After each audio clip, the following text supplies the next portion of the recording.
Welcome back to Six Sad Lit. I'm your host, Jen Eastwood, and today we're diving into the brilliant, vulnerable, and deeply fearless world of author Aro Kwon.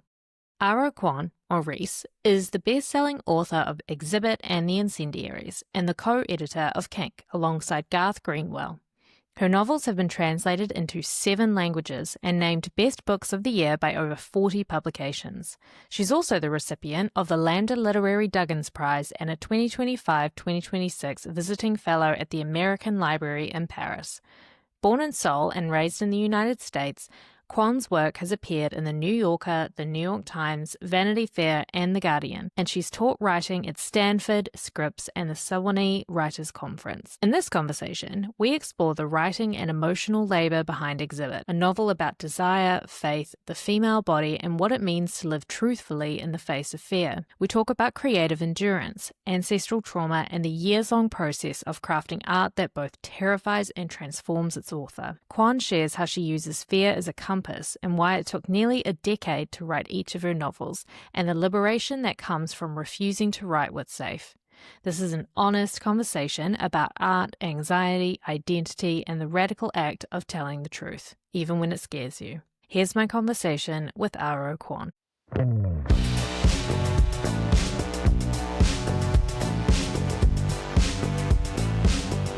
I'm so grateful to have you come and join me.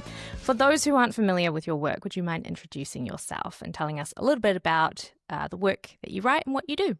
Yes, absolutely. Well, thank you so much for having me. I'm so excited to be here. I'm so excited to be talking with you. And yeah, really appreciate your time and energy. So I'm a novelist, and my Exhibit is my second novel. And the one-line summary I've been giving people is that the book explores what a person might risk to explore their core desires, what they want most. And I also write a lot of nonfiction, but I think of myself as a novelist who also writes nonfiction. That's a nice little launch pad into my next question, which is, because you've had a very varied career as a novelist, an editor, an essayist, how would you describe the work that you do? So, I've been thinking about what brings these things together. And I think for me, so yeah, I've written 2 novels. I co-edited an anthology, Kink, with my friend Garth Greenwell, and I not infrequently publish essays around often having to do with varieties of marginalization, and sometimes having to do with art books that I love. And part of what unites what I do, I think, has been, I grew up very Christian, and I lost my faith when I was 17. And it was a devastating loss for me, a pivotal, life-defining loss. In some ways, it often feels as though everything I write is about that in one way or another. And I think a lot of my work is interested in how to move through the devastation, how to live inside of the ruins. That is really interesting, and I found that a fascinating concept in Exhibit as well, especially considering almost the juxtaposition of the idea of losing your religion, but also feeling tempted by desire and exploring your sexuality, which are things that kind of clash a little bit. And so it almost reminded me of like a second adolescence, I guess, which is also really awkward and uncomfortable. I haven't yet read The Incendiaries, and I really want to. I know that there are common themes and threads throughout your first novel and your second, and I'm interested to see where you take that into your third. And you're working on your third currently? Yeah, I'm working on my third, and I'm 2 years into it. And it, even though it's 2 years, so my first book took 10 years, and my second took 8. There was overlap between those two, but still. And so, even 2 years into the third novel, I feel as though on the scale of things seem good to hot mess, I'm still at very hot mess. But yeah, so far it seems to involve a large-scale art heist, but that could change tomorrow as far as I know. And I just finished a draft of that book around the art heist. It says something like, I don't even know, chapter 12, brackets, major art heist, period, end brackets. So that's where we are. Can I just say you're so real for that. I am so inspired by the fact that it took you 10 years for each of your works, and I know there was overlap as you've mentioned, but something I've been thinking about a lot lately and talking to my friends about. I've got a a couple of friends who are published authors as well. I'm working on my first novel as well. And we were talking about this insane pressure in the publishing industry, particularly my friend. She's written 2 books and she's currently working on her 3rd. The other day we had caught up for a coffee and I asked her how it was going. And she said, well, the deadline passed and I don't have a book. She only just released her latest book last year and it was incredible. And it's like, you can't just snap your fingers and produce something that feels right, like says what you want to say. And so I just love hearing from you. I've listened to some of your other interviews and the fact that it took you that long. And let me say, I can see that in your work. When I read Exhibit, I felt like this was a labor of love. This was a project that had been so considered and every single word was intentional. I felt your years of time and energy go into that work. So I appreciate your honesty about how much you give your projects. Well, thank you so much for that. And Godspeed to your friend's book and to your book. And, for what it's worth, your friend Polly already knows this, but I worked for a little under a year at a literary agency when I was in grad school. And the entire time I was there, not one person turned in a book by the time their contract said they would. That's so funny. Which I found very calming, and truly no one seemed to care. Like no one, it was totally fine. It was never even brought up as an issue by anybody. Definitely not on the agency side, definitely not on the publisher side. But I do find it that I find it I really want to talk about and publicly about what can go and what in my case certainly has gone into writing a book. There's that lie that Jack Kerouac told. Have you heard this lie? Jack Kerouac told everybody that he finished On the Road in one go on one endless, I don't even know, on one scroll of paper. And then, after he died, I believe that's a chronology. After he died, they found the drafts, they found rejections from publishers. They found the drafts after that. And it's just like, what you a weird lie motherfucker, to tell. be real. Ooh. Right? It's like climbing up a ladder and then pulling it up behind you so nobody else can climb up the ladder too. Yes. It's so weird to just, what a thing to lie about. Yes, all this self-mythologizing, and it just makes everybody feel bad. Why? Be real, for heaven's sake. The best books I've ever read too, honestly, are from writers who it takes them years to produce it.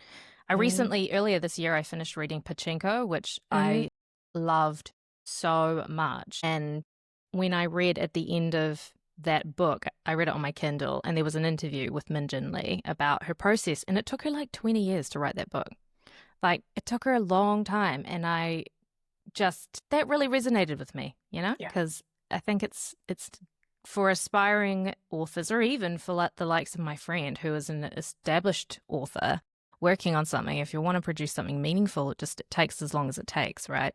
Yeah. And I feel as though that's part of what I love and appreciate and need so badly from art, is that sense of compressed time, compressed experience. My mentor, from grad school, Michael Cunningham, he said something that's haunted me forever, which is that every time we publish something, at least definitely every time we publish a book, we're essentially saying this is the best I could do. And I know, and for me, it's true. Yeah, it's which is terrifying, and I think clarifying as well. Yeah. I think it's an interesting idea, this pressure to produce something really quickly. I had imposed upon myself this time frame to get my first book written. And look, I don't know whether it'll ever see the light of day. Maybe it won't. I just know that I'm writing it because I feel like I have to write it. It's very personal to me. It carries a lot of ancestral trauma behind it, and I reflect on that now. I had planned to have finished it by the end of June, just the first draft. But I look back and I'm like, there's just no way. There's no way that was ever going to happen. That would have been about a year since starting it, and I'm like, that is nothing. And also, I went to a writing workshop earlier this year, and the writer who was hosting it, her name is Tina Makariti. She's a very celebrated writer here in Aotearoa, New Zealand. And I asked her a question. I can't even remember what my question was, but her response really stuck with me. And it was about my project. And she looked at me and she said, "You look quite young." She's like, "I don't mean this in an insulting way, but you look quite young. And maybe you're just not old enough yet. Or like maybe you just haven't lived enough life yet for that story to come through." And I was like, that is so true. Like, I'm 31 and the emotional weight of what I want to communicate, it's probably, I'm not literally old enough and you've developed enough to be able to communicate that as I am right now. So that's going to take some years. Given where you start a project and where it ends up, whole lifetimes have gone by in that time, and you will have changed and grown and evolved in the space of 9-10 years. What carries you through to the end, or how does your process with a book look from start to finish in terms of how you approach it and who you are as a writer? Yeah, that's a great question. Let's see. So the first book went between it took something between 50 and 90 drafts. The second one somewhere between like 40 and 80. You know, the slope went down a little, but not by all that much. And I will say toward the end, I'm spinning through very fast drafts. You know, I'm trying very hard to. It's not quite possible, but to the extent possible, to hold the book inside my head and to be able to see it all at once. But I think part of what has kept me going with both books, because, you know, with the first book, there was a point around year 5, probably, by then, you know, I had no idea that, I thought it was possible, but I was really hoping it wasn't going to take another 5 years. But at the 5-year mark, I remember sort of opening a new document. And for half the day, I thought, is there something else I want to write? What is going on? And then the other book called me back. And it was just like, all right, I guess this is it.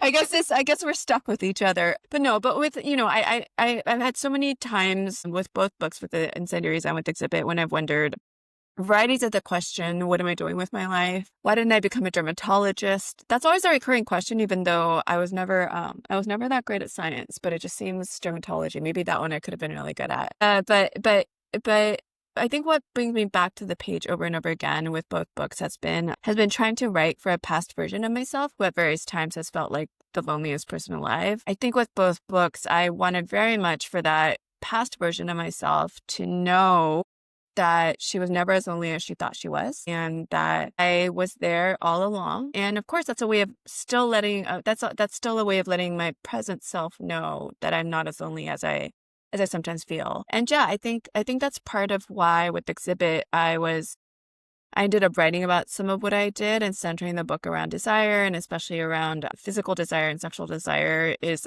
I wanted to write.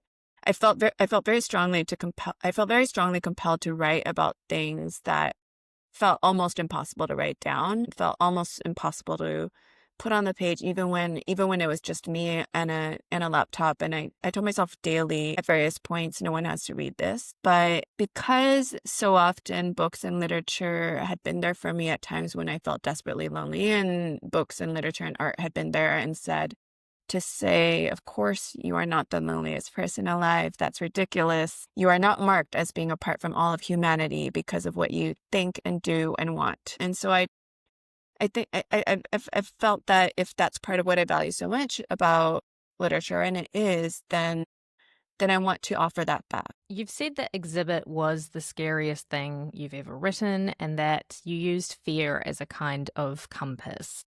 What made this book feel so vulnerable to write? Yeah.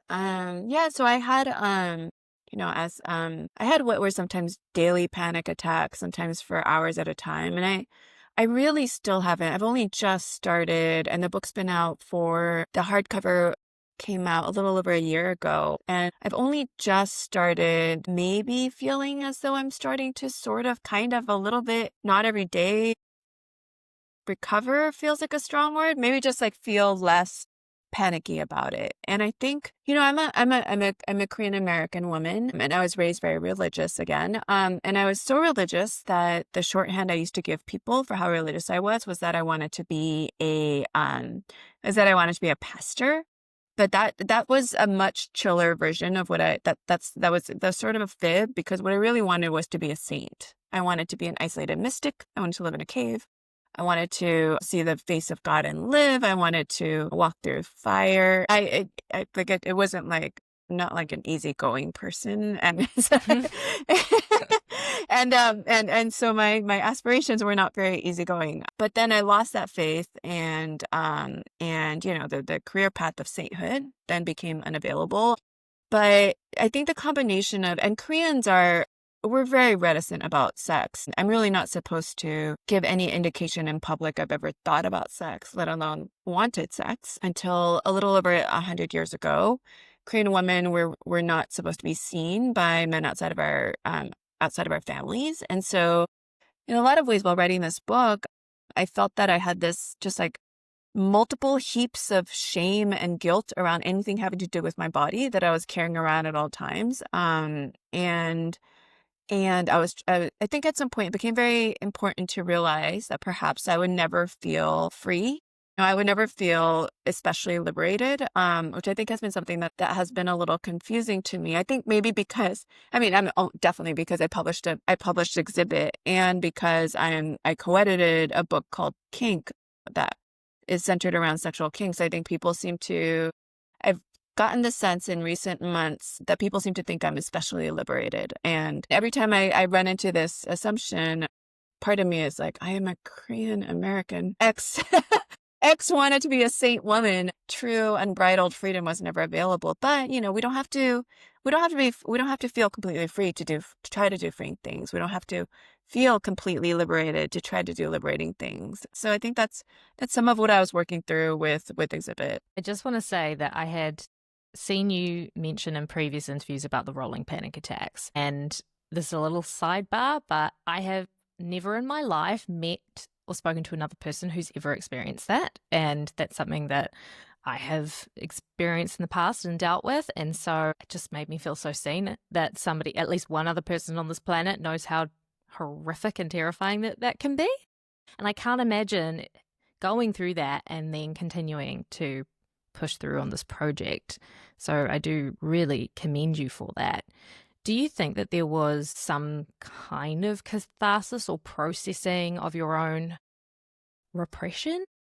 Yeah. I hesitate to use that word. Did you find it helpful throughout the course of the years? Do you feel like you look back and feel differently about those parts of yourself now?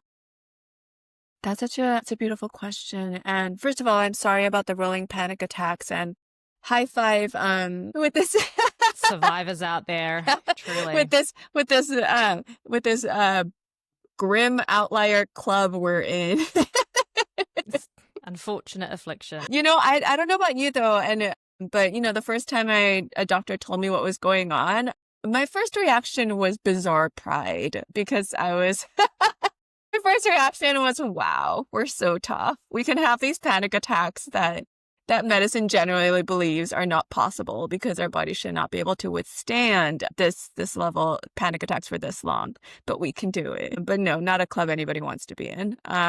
But catharsis or lifting of repression, you know, I think that's been part of what's been so, let's say, bewildering and at times very difficult about having published this book. I've really thought that at some point the fear would lift. And it's not that the fear is the same as before, because some of the messages I would hear while I was working on this book, and when I was publicizing it, were the messages to my body. And it sounds so hyperbolic when I put it into words, but the messages were very clear, and the messages in my body were run. They're going to kill you.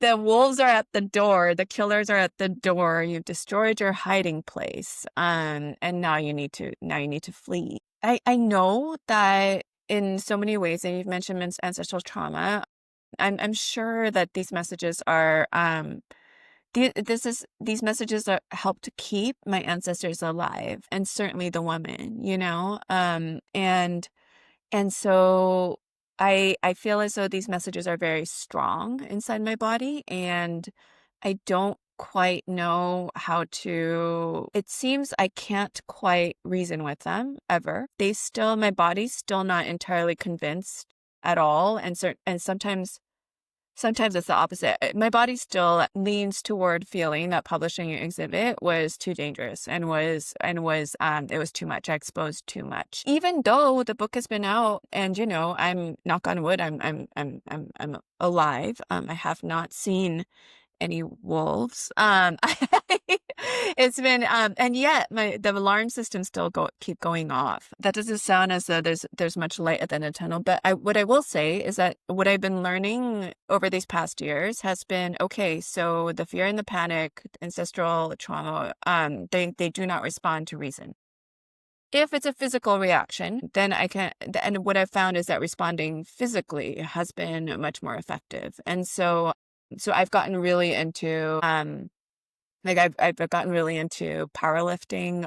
I climb a lot now, and if I can, if since the physical animal responses in my body will not respond to reason, but they do respond very well to the calm that comes from intense physical exertion. So a side effect has been that I, knock on wood, I have like more muscles than I've ever had in my entire life. So I'm just like, okay, I will physically get stronger and maybe my body will calm down. I don't know. That's also why I got into yoga. Yeah. For this exact reason. Like I have ADHD, so my brain is insane a lot of the time. Like there's just so much going on, and I also get very neurotic about some things, and it was very difficult to like slow myself down initially, but for me that's like what I needed the most, was to engage in an activity that would force me to relax and breathe and like focus on my body, and it has changed my life. So I've been doing it religiously for a couple of years now, and I just swear by it for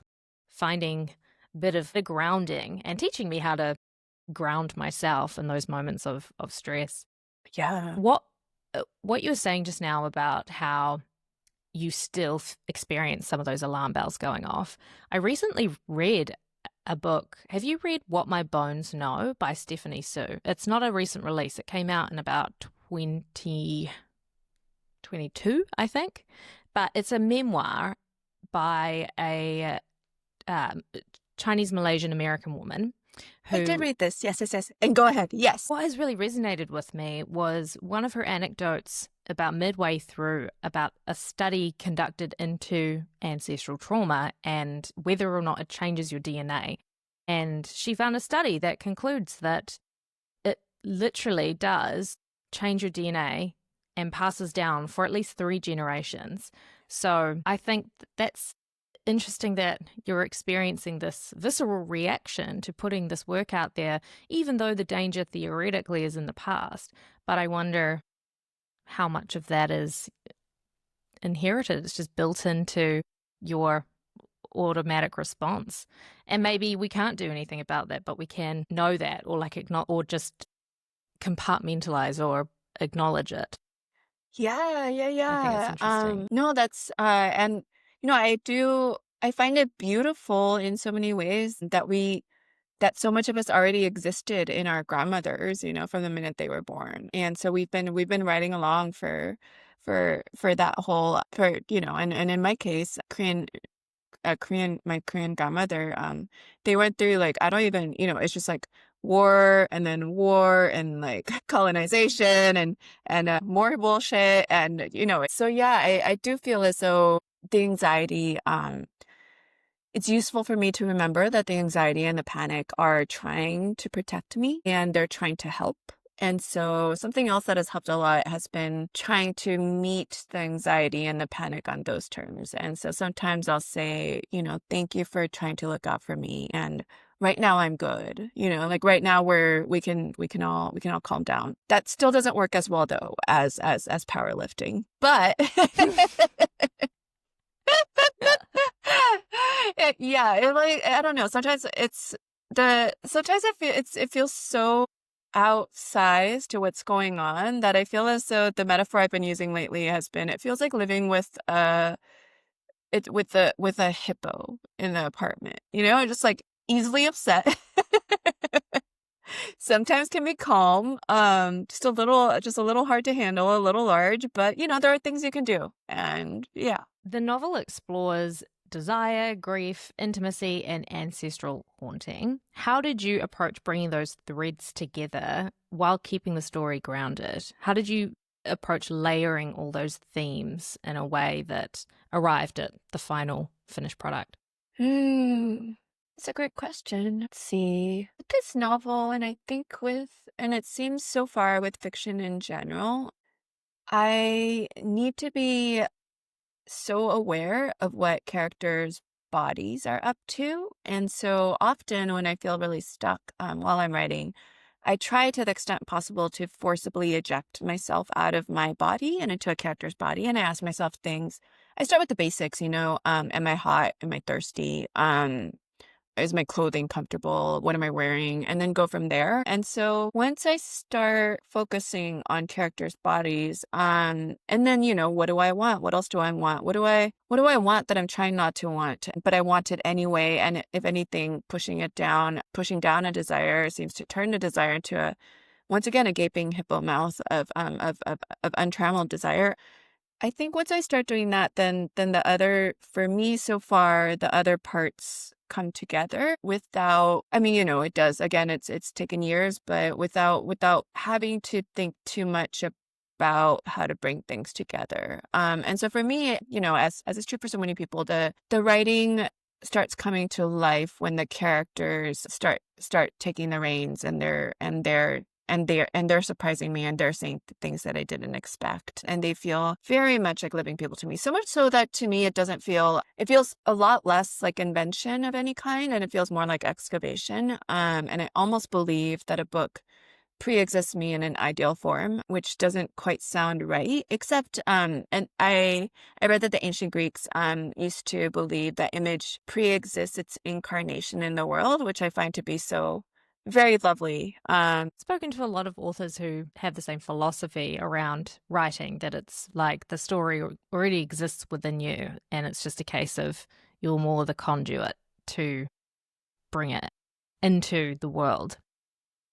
There is such emotional complexity in Exhibit, particularly around power, corruption, and longing. How do you navigate those kinds of emotional contradictions in your work? Let's see. This is a great question. Something that I didn't realize it was happening until years into the book was, so the two central characters, one, Lydia, is a ballerina, and the narrator, Jin, is a photographer, and they're both women, and they're both highly devoted to their work, to their art. And I hadn't done this intentionally, but at some point I realized that these are both art forms that are even in a patriarchal world, that are especially patriarchy inflected. And even though with ballet, I think that sometimes surprises people, because when people think ballet, they envision like a ballerina in a tutu. But the vast majority of choreographers are male. The vast majority of company directors are male.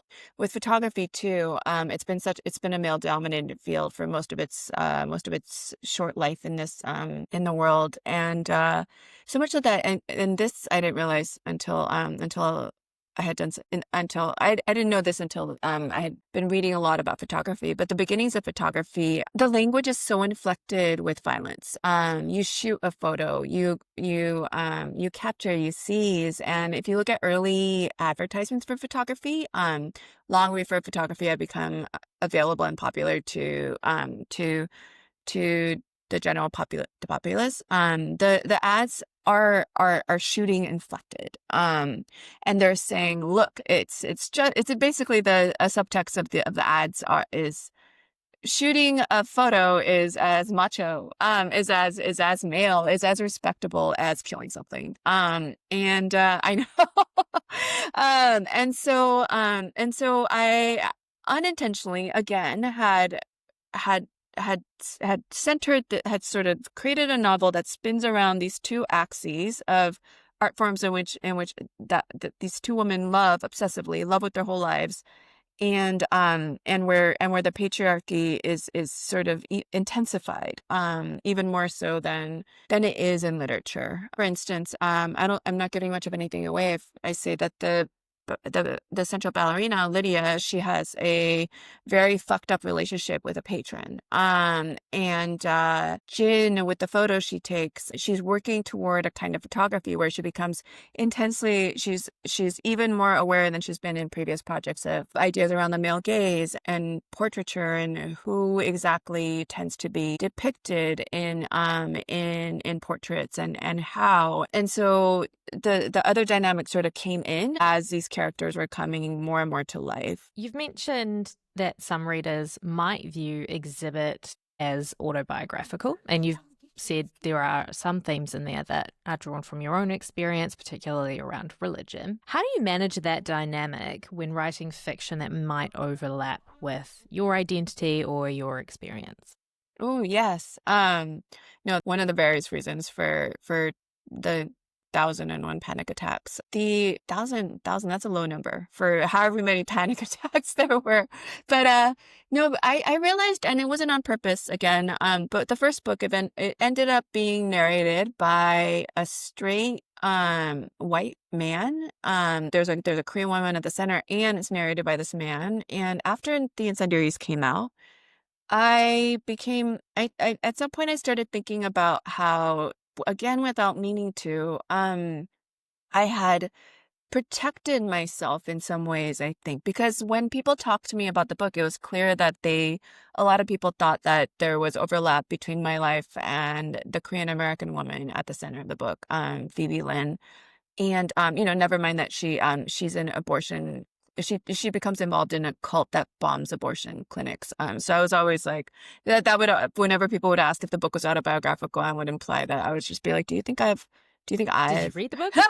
do you think I've, are you asking if I've bombed buildings? I haven't, yet. But no, it's so, I think with Exhibit, I wanted to move so hard, I wanted to move far away from that, and I wanted to move toward maximum vulnerability. And that included knowing that a book centered on a queer Korean American woman artist was going to be read as nearly straight biography by a lot of people. And it's totally understandable. I do it too. Whenever there's demographic overlap, people do tend to assume this. And I wanted that. Like, I didn't want to protect myself the way I did in the first book. And, along the way, a friend helped very much, a friend, Rebecca, because I was telling her about this fear. And then the friend, Rebecca, said, so let me just get this straight. You're terrified that people will think you've had a torrid affair with a beautiful Korean ballerina. And she said, I want people to think I've had an affair with a brilliant with a brilliant, accomplished Korean ballerina. And then she said, everybody wants everyone else to think they've had affairs with principal ballerinas. And so she said, if people ask if it's autobiographical, just tell them, no, it's about my friend Rebecca. So I've been deploying that, and that's been helpful. Lucky Rebecca. So there is a underlying storyline throughout the course of the book about a family curse, or the story of a family curse that has, in theory, carried across generations. Can you talk a little bit about that part of the book and the role of the Kisang haunting Jin in her progression and her decisions as she moves through towards desire? Yeah, absolutely. So Kisang is a courtesan, and again, in this case, I'm not giving anything away since it happens in the first couple pages. But there is the book starts with a double suicide. A Kisang and the man she's ostensibly in love with, they die by suicide because the world that they're in says that they can't be together. And this takes place 100 plus years ago. And it's based directly on a family story that I'd heard when I was growing up, which had to do with a Kisang and someone in my family who loved each other, died by suicide because they couldn't be together. And there are a number of stories in my family about people who either risked everything and or lost a great deal because because they fell head over heels in love with somebody and they wanted to pursue that. And I became really interested in that at some point, why this was a thread that kept popping up in my family. And I think I became extra interested because one of the central scenarios inside of exhibit one of the central dilemmas that Jen, the photographer, is facing has to do with the fact that her parents refused to come to her wedding unless she had a religious wedding. And she stuck to her principles and decided, well, in that case, you're not coming to my wedding. And then she and her parents have been essentially estranged since then. And my parents asked this of me too. They asked me they demanded, I guess. They said, if you don't have a Catholic wedding, we're not coming to your wedding. And I'm not sure they would have followed through with their threat. And in my case, I thought, honestly, if this matters so very much to you, we can have a fucking priest involved. And it was this like Baroque kind of comedic situation that involved, like we had 6, I don't even know, took the train 7 different times to go see a priest about our marriage. We were asked to, and I'm very, in some ways, I have a lot of problems with the Catholic Church. I also respect their game. The Catholic Church was completely uninterested in my partners and my beliefs. What they wanted was our children. So we signed a paper saying that we would, I know, right? I see your face. We signed a paper saying that we would raise any children inside the Catholic Church. Luckily, my partner and I knew then, and still now, we don't want children. So we were like, sure, we'll sign over our future. Joke's on you. Yeah. We'll sign over if we ever get a dog, you can baptize her, but so I think that made a big impression on me and I think that's also one of the questions I'm always exploring with my work is what happens when you and the people you love believe fundamentally things about the world? What happens when you and the people you love want fundamentally different things from the world, and how do you move forward? I was Catholic growing up as well. Not my parents, but my nana, actually, who basically co-parented me. Long story, but she and my mom essentially raised me. And nana is Catholic, very devout Catholic. And my mum was always like, she's my dad's mother. But mum always thought, well, can't do her any harm being involved in being Catholic as a child. Like, it's, good, clean values, which is hilarious because I was such a naughty child. And I'm fully fledged Catholic, being baptized and done my first communion, but very early into my adolescence realized that I didn't believe in any of it, and it wasn't really true. So I stopped going to church. However, I'm very, very close with my nana. And I do think, as far as Catholics go, she's a good one. And previously, I was in a relationship before the one I'm in now, where I was engaged to marry a woman who I'd been with for a long time. And Nana had always said to me, we don't believe in same-sex marriage. We don't believe, she'd say, I understand that you want a ceremony, but we believe that, she and my papa, we believe that marriage is between a man and a woman, which I always kind of respected because I just let it go because that's as far as she ever pushed it. Like, she never ever had an issue outside of that. That was kind of like her line, was like, happy for you, but we don't agree with this. But then when we did get engaged, she was the second person I phoned to tell. The first one was my mum, the second one was my nana, and she said, well, as long as you're happy, then we'll be there. And so she really, to me, as far as Catholics go, it's like she's a good one because she loves her family more than the church. So, or loves her family and the church, I guess.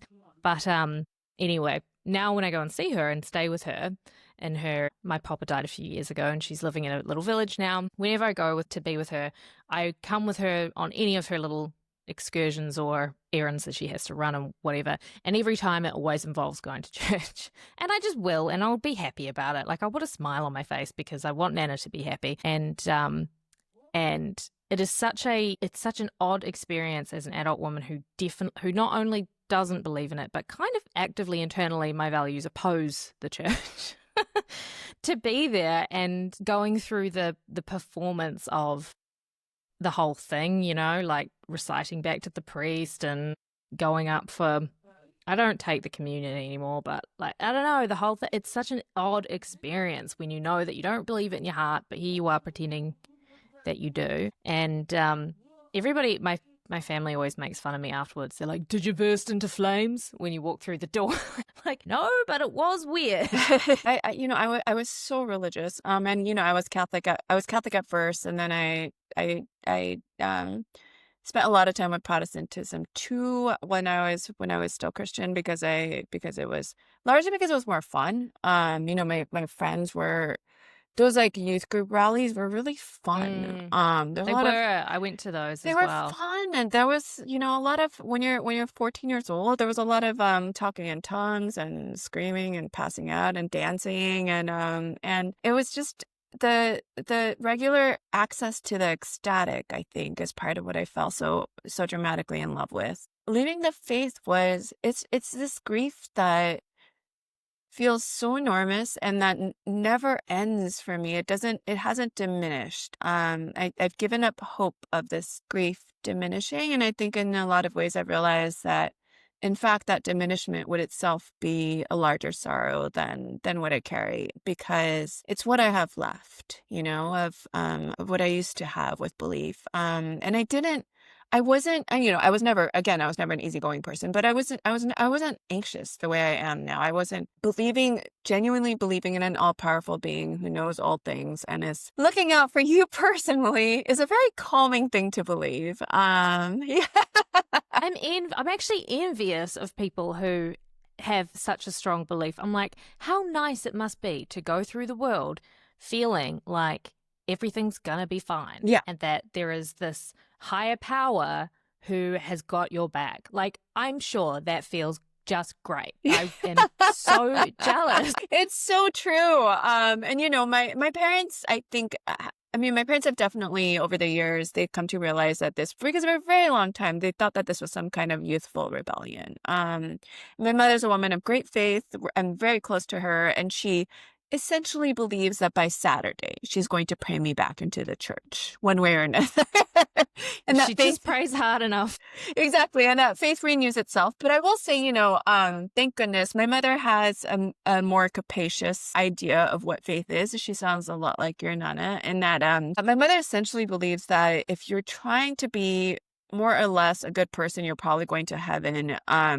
She also believes she knows more than the Pope. She thinks it's bullshit that women are not priests. She believes that dogs probably go to heaven because why not? They definitely do. That's something I can agree with. And I'm just like, none of this really sounds like what the Catholic Church says, but you know what? I'm into it. Oh, that's so funny. Can I ask, and you absolutely don't have to answer, would you mind sharing what the event was or what happened that led to you losing your faith?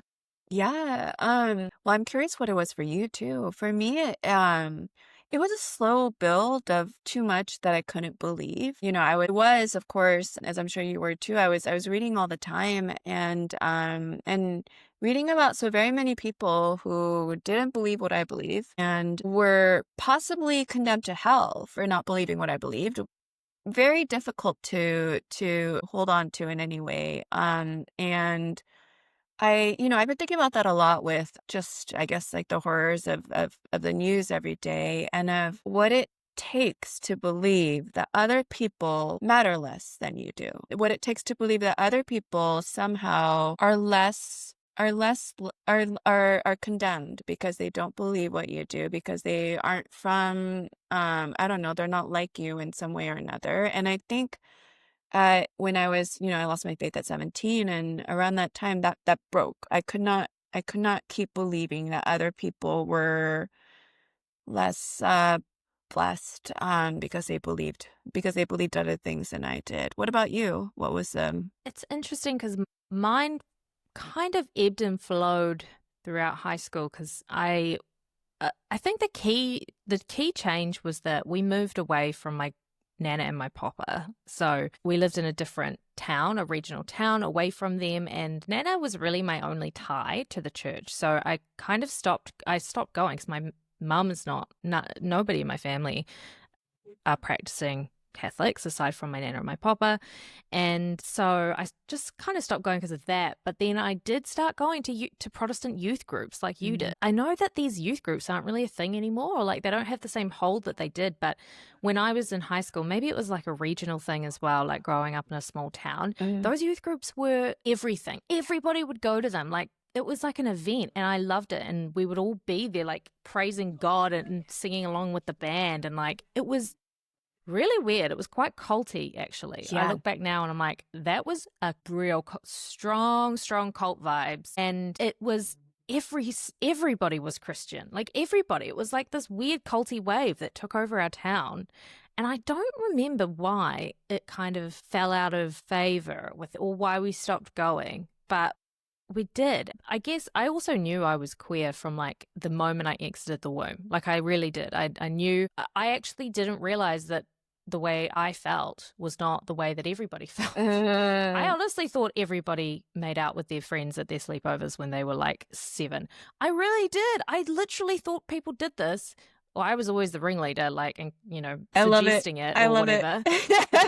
I really thought, like, and I became, of course, more aware of this and like conscious of this as I got older too. And like you, like so much of what I saw in the world, and I have always been a big reader, I could not reconcile with what people were saying religion was supposed to be. I still can't. I'm like, how can you call yourself a Christian and do these things and treat people this way and say things about people like this? To me, you and I are more Christian than those people. It is just fundamentally does not, there's this misalignment there of what you're saying and what you're doing. And if you truly believe that religion and God is about love and kindness and treating people the way you want to be treated and helping those who are less fortunate than you, all I'm seeing is the polar opposite. So you're all going to hell. Truly, if that's what you believe, every last one of you. Maybe you can't be a critical thinker and as a young person and be really a big reader and pay attention to the news and whatever. Or if you can, I'd love to talk to someone that would be an interesting conversation to have, like meet somebody who sees what's happening around the world and can rationalize that. Yeah. I know there's good Christians. There are. Of course there are. But they're drowned out by the bad ones. Yeah. I mean, the idea of being right wing and being Christian, I always wondered, have you fuckers read the Bible? Like, do you read the Gospels? Did you listen to one word Jesus said? Because that was the other cherry thing. pick. Yeah. Cherry pick the things that suit them and ignore the things that don't. Because that was the thing, like, right? I mean, you knew too. Jesus Christ said such beautiful things. It's so infuriating, and it upsets me greatly. Of course, what's happening in the world upsets me greatly, and I think on a very deep level, I feel such anger and such sorrow that I had to leave, you had to leave, and those fuckers stayed. Those fuckers got to stay. I didn't want to leave, and yet. I feel like it's an excuse. I think they use it as a get out of jail free card because there's just no way that you could possibly be a genuine Christian who understands what that's supposed to mean and do the things that you do. But you can wave it around as an excuse as to why you are treating somebody the way that you're treating them. What I have got faith in is humanity, actually, generally. This has become stronger over the last few months as I've been desperately heartbroken by the way people are reacting or not reacting to what's happening in Palestine.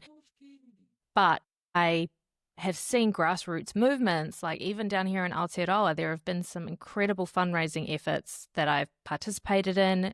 Just in the last 6 months, there's this incredible, amazing woman down here she's a writer, like an essayist, she's written books, and she's such a proactive member of the community who you just know that if something happened to you or you were in a bad situation, she would be there championing you and supporting your freedom. And she organised this mutual aid fund. And in 6 months alone, she's fundraised and sent over 110,000 New Zealand dollars to families in Gaza to help them buy bread. And I'm like, that gives me hope. I have faith in that. I have faith in all the people who donate regularly to those mutual aid funds. Yeah. Like people like you and me who are like sick of seeing people in power not doing anything and instead rally as a community. To me, I have faith in that. And that is, if there was a God or not even a God, if there was like a faith or a religion that existed that I would believe in, it would be that. This coming together, this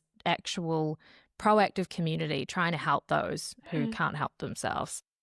So not everybody is terrible. It's just the terrible ones are the loudest. Sure. Yeah. And as very bad as things have been, that has been an ongoing source of energy and of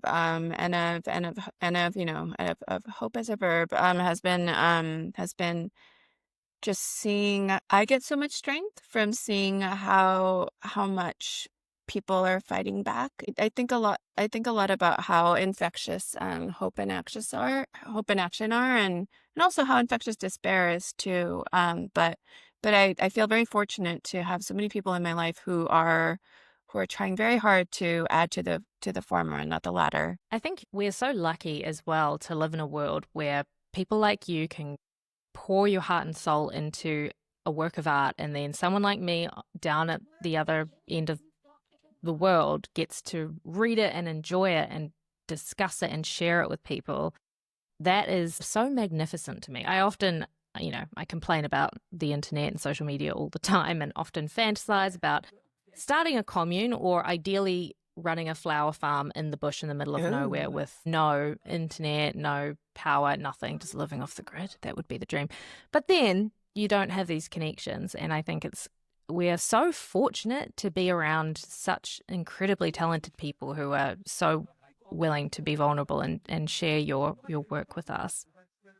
So even though it's been a really interesting process for you in terms of like the shame or working through those different emotions, I think about the impact that you putting this out there can have on somebody, like the permission that it gives a reader to pursue their desires or not be shamed by it or feel validated that if you don't want a baby and your partner wakes up one day and decides they do, even if you love each other, should you just, it's an interesting question. Do you stay together because you love each other, and who capitulates?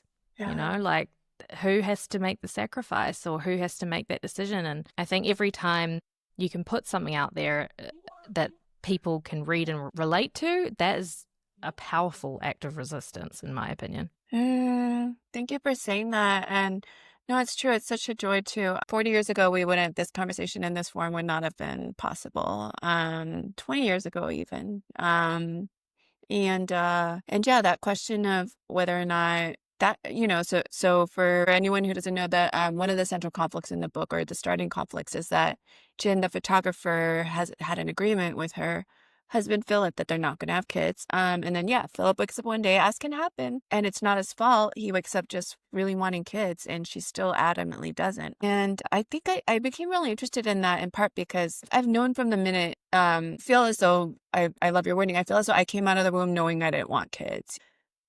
I knew it. And then everyone around me, of course, in my extremely religious Korean American community told me I was wrong and that I would change my mind.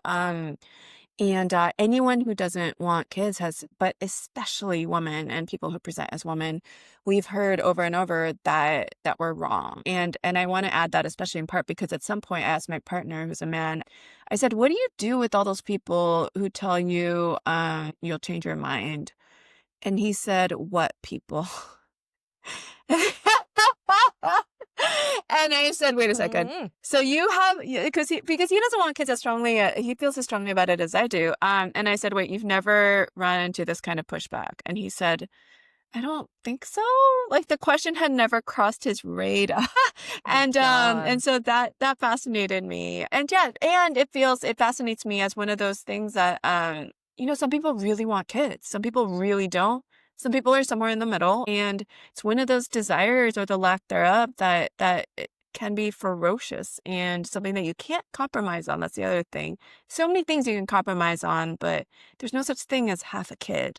And I think that the general expectation, because of course the general script in the world is that is that all women want to be mothers, and that probably that we're incomplete if we're not mothers, et cetera, et cetera. And we're disbelieved about this fundamental thing about us. Like, just don't want kids, not interested, really not even sure why my not wanting something is so interesting to anybody else. Yeah. It's so weird, isn't it? Like it is. I've had the exact same experience as you, like Yeah. truly. And I'm like, at what point did it go from, like, what age does it switch from don't get pregnant Oh my to God. when are you getting pregnant? Yeah. Like, when does that occur? But it does. And I felt gaslit to hell for years because everybody says, you'll change your mind. You'll wake up one day. It just happens. One day it'll be like a switch has flicked. And I'm like, when? Because it has never, there was like moments where I was like, do I want kids? Maybe I do. Like, everyone keeps telling me I do. Like, am I wrong? Like, do I actually want, like, searching deep inside, trying to think, like, is there some hidden desire in here to want kids? No, there has never been. There will never be. And I have grown firm. The only change is that, like you, I'm like, as I'm now older, I'm like very confident and comfortable to just tell people no, and that's the end of the conversation. But I will say, the closest thing I can compare it to is how badly I wanted a dog. I really wanted a dog. Really. I felt like my life there was something missing. Like there was this gaping hole in my life that could only be filled by a 4-legged dog. And let me tell you, when I got her, I have never felt love like that in my life. I love my dog so much. I love that child. She is my child. Oh. And I'm like, I feel 1,000% fulfilled. Like, I could not be more fulfilled. There's no room in there for a kid. I am so happy with my dog. Oh. So I'm like, okay, if that's how I felt about wanting a dog, Yeah. surely you should have that level of desire, if not more, to have a child. And if you don't, then that is a red flag.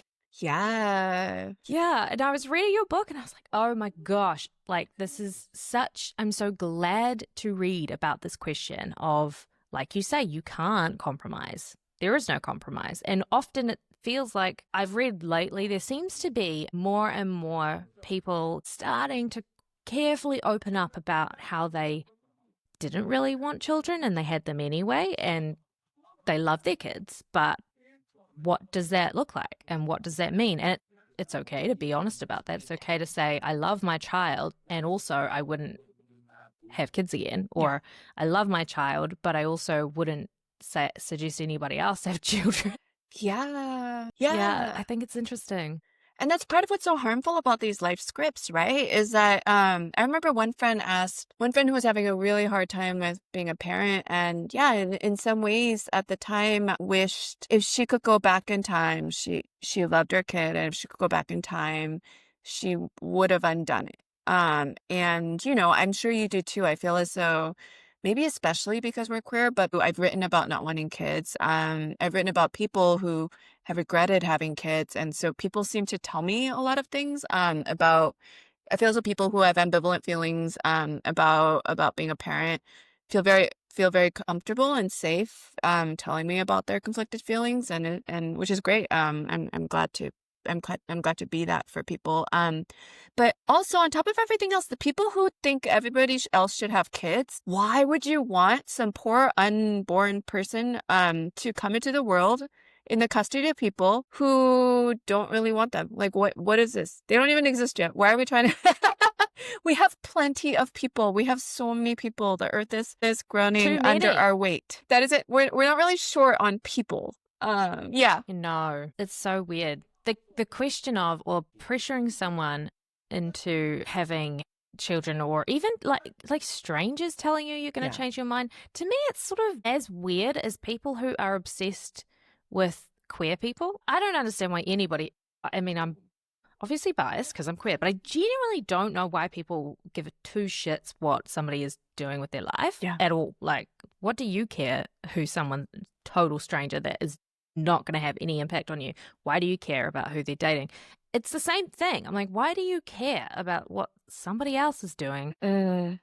It's the most bizarre behavior. Like, can't we just Uh, mind our own business? yeah. And I feel so for so many, because yeah, I think with exhibit, one of the questions I was interested in, or I felt compelled to explore, was how do we move toward living more fully as ourselves? How do we move toward inhabiting the most truthful possible versions of our lives? And yeah, it's so many people who like people who really hate queer people. I feel so many of them. I mean, not all of them. Any means it doesn't explain all the hatred. And an explanation is of course not an excuse, but so many people who have not tried to move, who have for various reasons have said no to their own bodies over and over and over again in various ways. They cannot bear. It is so painful to them to see other people trying to move toward greater freedom. And I feel so that plays out in so many ways. Thinking about the strong themes around exhibit with desire and honoring your desire or moving away from it, a question I have for you is around how you arrive at an idea for a novel. But I'm curious about whether these questions of what happens if you move towards desire or away from it, or uh, carrying through ancestral trauma, what comes first for you? Is it the desire to explore a theme, or do you start with a character or an idea? Yeah. So with exhibit, there were two sort of central questions, and so I think I seem to begin with, so far with the two novels so far, I seem to begin with a question and or question or two. And with exhibit, the two central questions were, one, what happens when people who love each other just want fundamentally incompatibly different things? But a second one that fascinated me, at some point I realized that I feel very strongly encouraged to want certain things and very strongly discouraged from wanting certain things. And the things I feel strongly encouraged to want by the world, by my family, by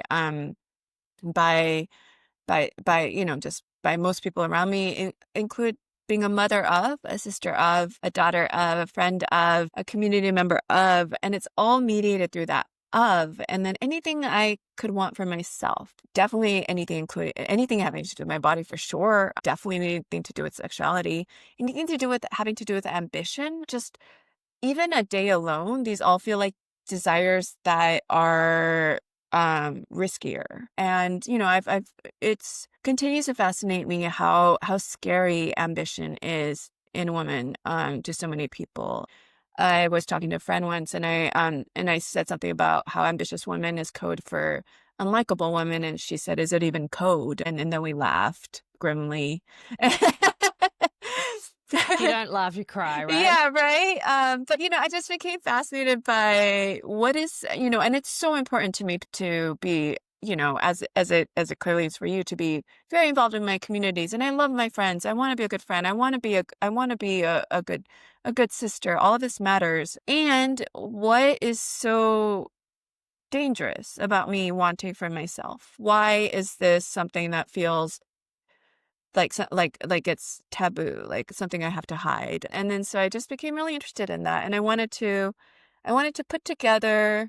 I moved toward wanting to put together two women who want a great deal, and to see what happens when they're allowed to pursue that. Thinking about Lydia, the ballerina, I know that she talks about how her career as a ballerina is so short, and that's just how short I never knew that. Well, I guess I kind of did, but it's not something I really thought about, was how young they have to retire. This is kind of a weird question, but an intrusive thought that popped up. What do you think Lydia will do with herself when she retires?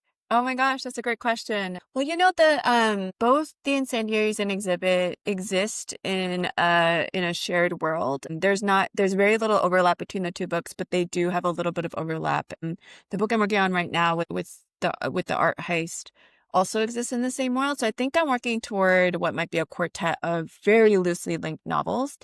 And Jin is definitely coming up again in this current book. I mean, definitely. What do I know? That could always change tomorrow. Everything could change. Everything could be lost. But Lydia may appear too. And so far, it seems there are intimations that she may be taking up choreography after all. Because yeah, that is one of the, that's part of what fascinates me about ballet is it's this art form that requires everything from its practitioners, definitely the professionals, and it's not at all uncommon to retire in your 20s and 30s. It's unusual to make it to 40, and I just to love something so much. I feel as though, knock on wood, we're so lucky in that writers tend to keep writing until they drop dead, more or less. That's kind of I mean, I very much hope I'm going to go out that way, like I want to be, I want to be, I want to be mid-sentence when I die, knock on wood. When do you know, or how do you know when a novel is truly finished? Yeah. Well, so part of why I think the novels have taken so long, 10 years and 8 years, is I needed with both books to get the books to a place where I could open them at random and read 3 lines and not want to change anything and do that over and over again.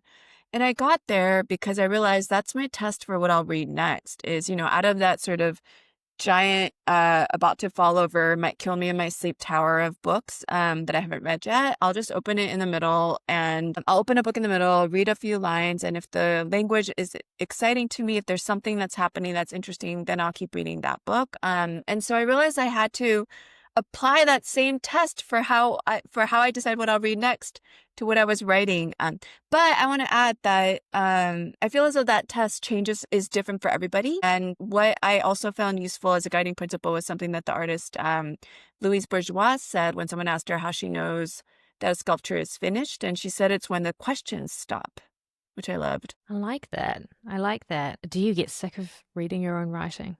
This is an unofficial question, but something I always wonder because I get sick of myself. So I'm like, do people get sick of themselves?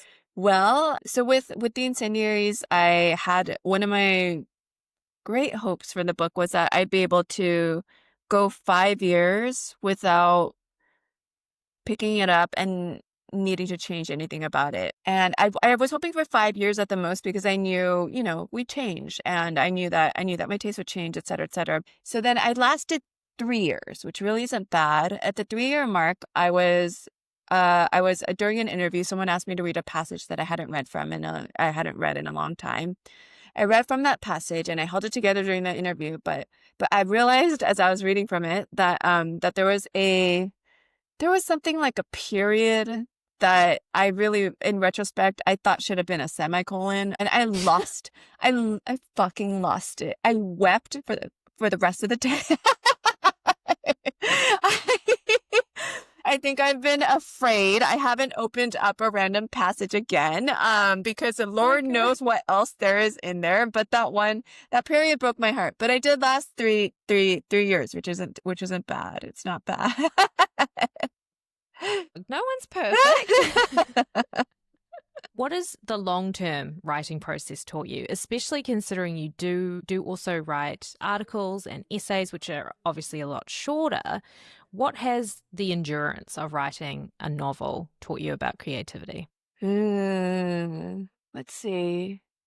I feel as though, first of all, it has taught me things that I find very difficult to keep in mind when I'm in the depths of not being able to believe in what I'm working on. But I think this is where having grown up Catholic has been a little useful. I do believe very strongly in the power of acting as if. So I know not everybody needs this, but I personally tend to find it best to try to write every single day, even if it's just a little bit, even if it's just 10, 15 minutes, even if it's one sentence. On the worst days, even if it's just writing down a few words that are interesting to me and have no connection to each other that I can see. And Catholics, as you know, by and large, aren't really interested in the question of do you believe or not in what you're participating in. They want you to come to church, and they want you to go to confession, and they want you to have last rites, et cetera, et cetera. It's about acting as though, and having, and really being able to trust that faith will follow. It didn't in the case of religion, but with the writing, I do believe that if I show up for it day after day, that at some point things will start to work. Knock on wood. So far. but you know, when I'm feeling especially grim, it's very hard to believe any of this. And my partner, we've been together since college, and he, you know, he's seen me through the writing,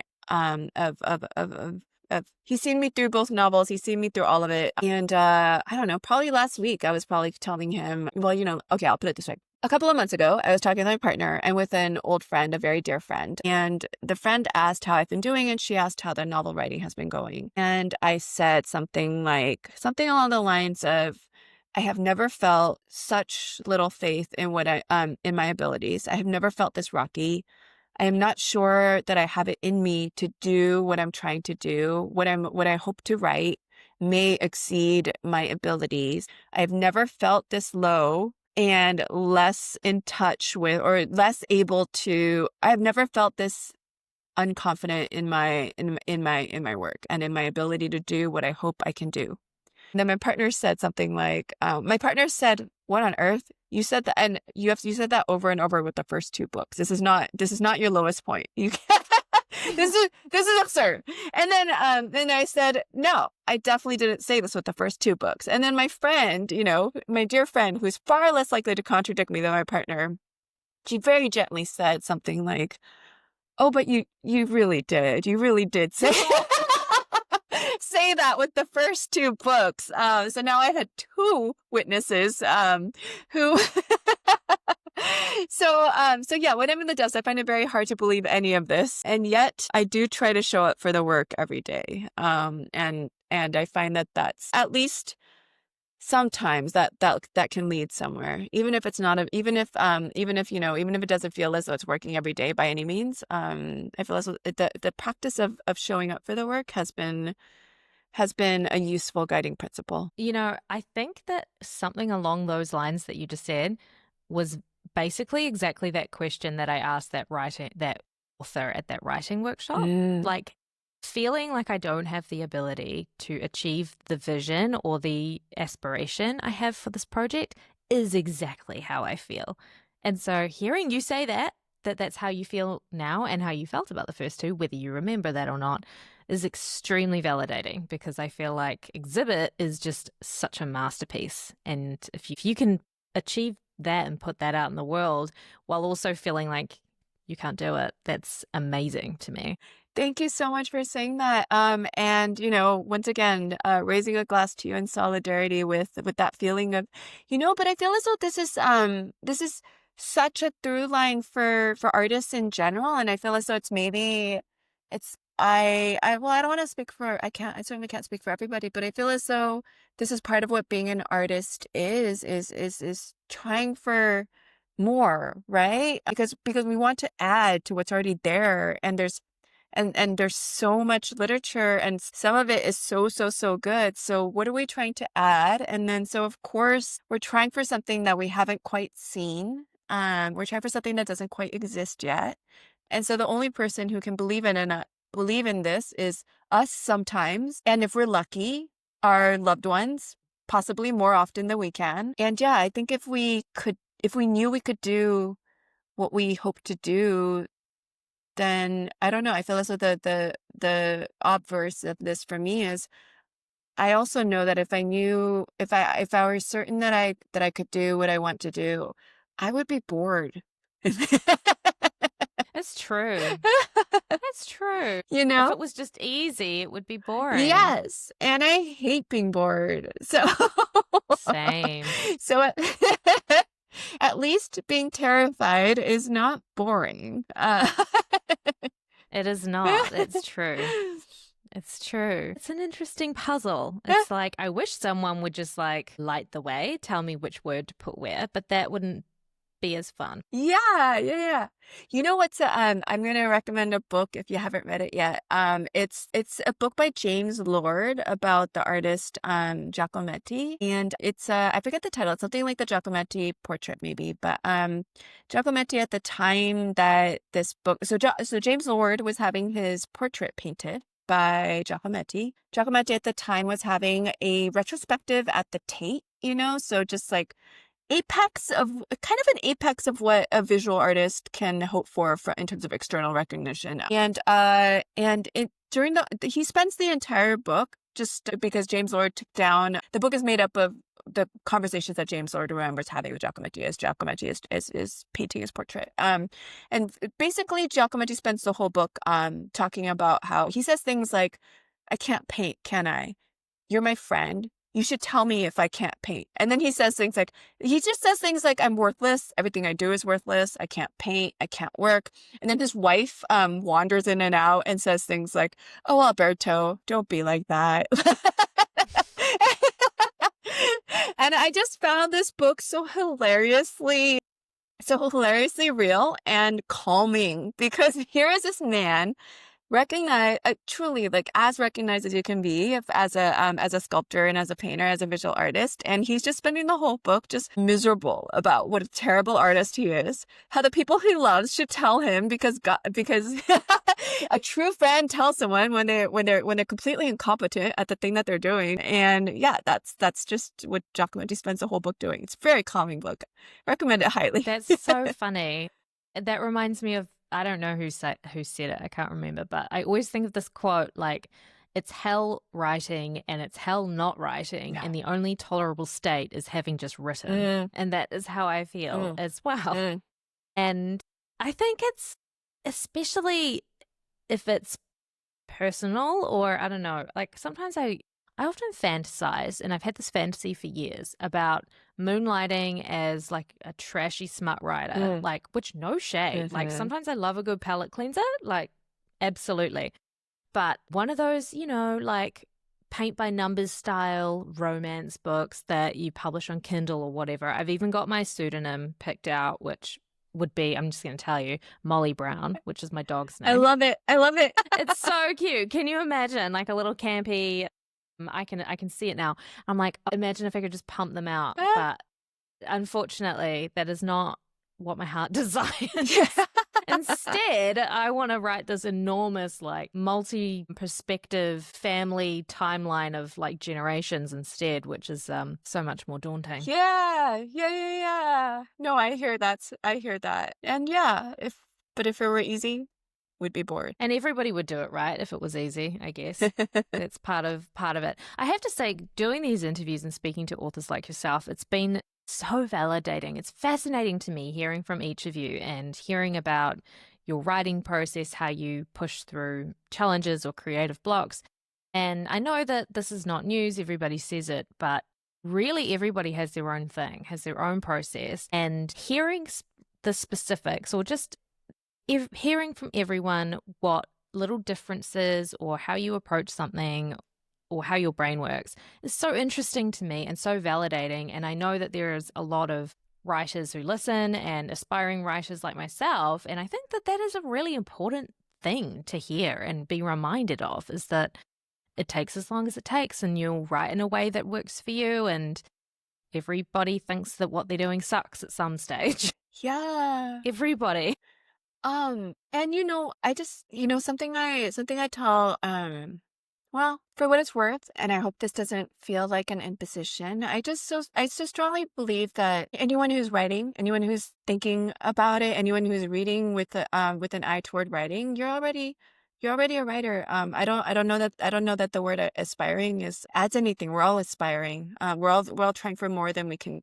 We all want so much more than is actually possible, right? Like we're all trying to reach for something that is impossible. I think a lot about how, and when I teach, I tell students this, our heroes are our competition. And I don't mean that in the shitty feeling way of, I don't know, you wanted a fellowship and someone else got it or whatever, I'm writing in part because I want to be able to show what I've written to the writers I've loved most in the world, living and dead, and not want to die of shame. And that's really exciting. And again, it's basically what we're trying to get sort of at the deepest, trying to put into words with these 26 letters of the alphabet what we felt and what it was like to be on Earth, and put it down in a way that means something to someone else, is such a wild thing to do and to devote our lives to. And we do it in part because other people did that for us, and then we became obsessed, and then it took over our lives. And yeah, I just think you're not an aspiring writer. I think you're a writer.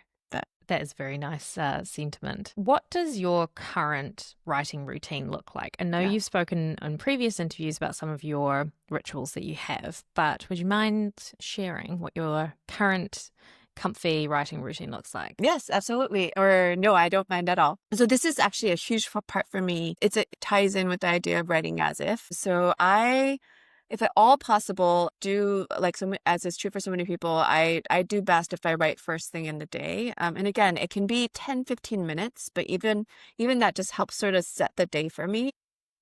My best routine is, if it's available, is I'll get up and then I will take half a caffeine pill, half because that's the equivalent of 1 cup of coffee. And I'm trying to get as fast as possible from dream state into the writing, because the more I let the real world get in, the more scared I'm going to get, because starting to write is always such an alarming proposition for me. And so if I even so much as get up and make coffee, then that's too much reality for me. So that's why I have this whole half a caffeine pill thing. I usually have my laptop near the bed when I go to sleep so that I can actually roll over, grab it, and then immediately start working. Or I'll sometimes start with reading that feels relevant to the writing. Either way, I try not to even have to get out of bed. My friend Ingrid Rojas Contreras wrote this piece in the New York Times about rituals, writing rituals, and how they helped her. I have various rituals that are in place only when I'm working on my novel. So there's lighting that's only for my novel. There's music that's only for my novel. There's this shawl that I have, and if it's on me or even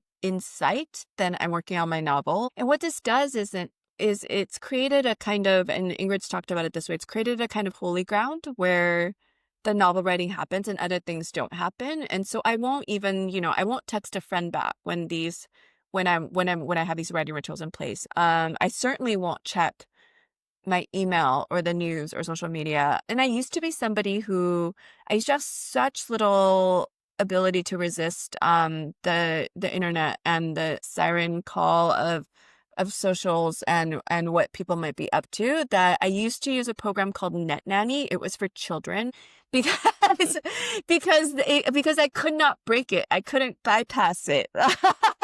Because other programs for adults, I would just restart my computer and get back and get onto the internet and make myself miserable. But now that I have all these rituals in place, it's made it so that I don't want to sully the holy ground with other shit. And it's made it so that I don't have to use any programs at all to stay off the internet. It's been so helpful. I'm going to look into that program because I'm the same as you. My partner's like, just use this. He's got this web blocker thing. I'm like, I can't because I would just turn it off. Yeah. Like, I wish it were that simple. No, my past self needs to outwit my future self. Exactly. What is inspiring you at the moment? What are you reading or enjoying, or what art are you engaging in? What's getting you inspired creatively? Yeah, absolutely. Let's see. For a while, for a solid month, I was reading nothing but plays recently. Partly because I think it felt very freeing to spend all this time with a literary form that I have absolutely no interest in writing. And so I was reading I was rereading a lot of old plays and reading some plays that were newer to me. And one of my favorites from that, I went through a spree of plays, and one of my favorites was a reread was Albee's Three Tall Women, Edward Albee's Three Tall Women, which features the same woman at 3 different times of her life, and they talk to one another, and it's completely heartbreaking. And I've been reading some of the work of a living playwright, Brandon Jacobs Jenkins, who I think he just won the most recent Pulitzer Prize in drama, but his plays are fantastic. But yeah. I've never, aside from Shakespeare in school, I've never considered reading a play. Yeah. So maybe I should. Yeah, it's I love reading plays. It's just like again, I mean, I love reading poetry too, and it's just so nice to spend time in a literary form that I will never ever try on my own. What do you hope readers take away from Exhibit? That's a great question. One of my great hopes with the book was along the lines of something you said. I wanted the past version of myself who felt so ashamed about the things I wanted, who felt so wrong. I just wanted her to know that she wasn't wrong. As June Jordan said, our bodies aren't wrong. And it's meant so much to me. Anytime a reader has said that that exhibit helped them feel freer, helped them feel less, more able to turn toward yes and away from no, away from can't, shouldn't. I've been recommending it to my friends because I'm like, there's so many themes here that I think are very poignant and interesting, and definitely it's a book I feel I could reread and return to and discover something new and notice something different and examine a new theme as I go, which I think is such a feat, truly. I think it's a really incredible work of art. Thank you. That means so much to me. And my last question, what is bringing you hope or joy these days? Ooh, what is bringing me hope or joy? Let's see. In the Bay Area, there's been where I live, there's been a very recent surge of news, of new publications that are thinking about journalism in different ways. And so one is called The Approach that my dear friend Lauren Markham has been heading, and then another is called Coyote that writers including Solejo and Danny Lavery and other people have. That one's a journalism collective that they've been raising money for. But seeing people because the Bay Area is like I guess so much of the world has been seeing a collapse of local media and seeing people sort of run at the problem and think about new ways to approach this and thinking about journalism has been really exciting. And yeah, I'm thrilled that that's happening, and I hope that it spreads. Well, thank you so much for your time. You've been extremely generous. Thank you so much. It's been such a joy to talk with you. And yeah, this was wonderful.